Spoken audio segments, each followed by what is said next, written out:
भाई शहीद ହେଇଛି ଦେଶ ପାଇଁ ଜୀବନ ଦେଇ ଦେଇଛି ସେଥିରେ ବହୁତ ଖୁସି। ଆଉ ଦେଶ ମାତୃକାର ପାଇଁ ତ ଭାରତୀୟ ଯବାନ ମାନେ ବହୁତ ଜୀବନ ଦେଇଛନ୍ତି ଏଇ କାର୍ଗିଲ ଯୁଦ୍ଧରେ।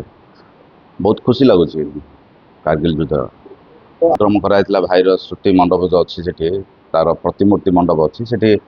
ଅମ୍, ଆମର ପୂର୍ବତନ ସାମରିକ ସୈନ୍ୟ ବିଭାଗର ଅଫିସର ମାନେ ବି ଆସିଥିଲେ। ଆଉ ଆସ୍କା ଏନ୍ଏସି ବି ଆସିଥିଲେ। ଆଉ ଅନ୍ୟାନ୍ୟ ସରକାରୀ କର୍ମଚାରୀଙ୍କ ବି ଆସିଥିଲେ। ସେଠି ପୁଷ୍ପମାଲ୍ୟ ଅର୍ପଣ କରାଯାଇଥିଲା ଆଉ ସ୍ମୃତିଚାରଣ କରାଯାଇଥିଲା। ଗୋଟେ ଗର୍ବ, ନିଶ୍ଚିତ ଗର୍ବ ଅନୁଭବ ହଉଛି। ସେ ପାଖରେ ନଥିଲେ ସେ ଅ, ତାର ଆତ୍ମା ମଧ୍ୟ ଦେଖୁଥିବ ସେଠି। ନିଶ୍ଚିତ ଖୁସି ଲାଗୁଛି। ଭଗବାନ ମାନେ ସୃଷ୍ଟି ହୁଅନ୍ତୁ, ଦେଶ ମାତୃକାର ପାଇଁ ବଳିଦାନ ଦିଅନ୍ତୁ। ହଁ, ଯୋଉଟା କି ସିଏ ଆସିବେ ବୋଲି, ଯୋଉ ଛୁଟିରେ ସିଏ ଆସିବେ ବୋଲି ସେ ଥିଲା, ଆସିବେ ବୋଲି କହିଥିଲା ଘରକୁ।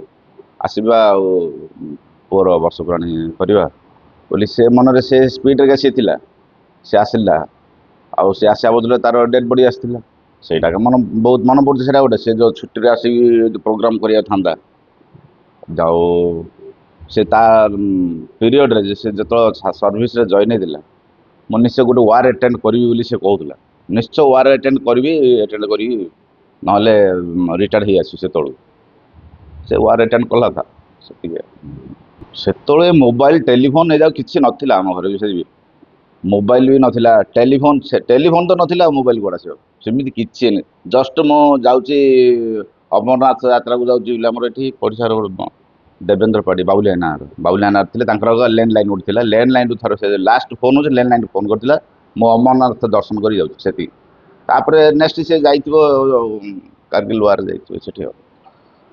15 ହଉ, ଜାନୁଆରୀ 26 ହଉ, ଆଉ କାର୍ଗିଲ ଦିବସ ହଉ, ବିଜୟ ଦିବସ ହଉ, ଏଗୁଟା ଆସିଲେ ଖୁସି ଲାଗୁଛି। ଗୋଟେ ମନରେ ଗୋଟେ ସ୍ପିଡ ଆସୁଛି, ଏଟାକୁ ବନେଇବାର ଅଛି, ଏଇ ଜିନିଷଟା କରିବାର ଅଛି। ଭାଇର ଏଇ ଜିନିଷର ସ୍ମୃତିଚାରଣ ହଉଛି। ଆସ୍କା କାର୍ଗିଲ ୱାର ଏମିତି ପିଲାଟେ ଶହୀଦ ହେଇଯାଇଛି। ଆମକୁ ସେଟା ଖୁସି ଲାଗୁଛି। ଆହୁରି ସ୍ପିଡ ଟିକେ ହେଇଯାଉଛି ସେ ଟାଇମରେ। ଇନ୍ ଦିସ୍ ଟାଇମ୍ ଆମେ ଟିକେ ସ୍ପିଡ ହେଇଯାଉଛି ସେଇ ଜିନିଷରେ କାମ କରିବା ପାଇଁ।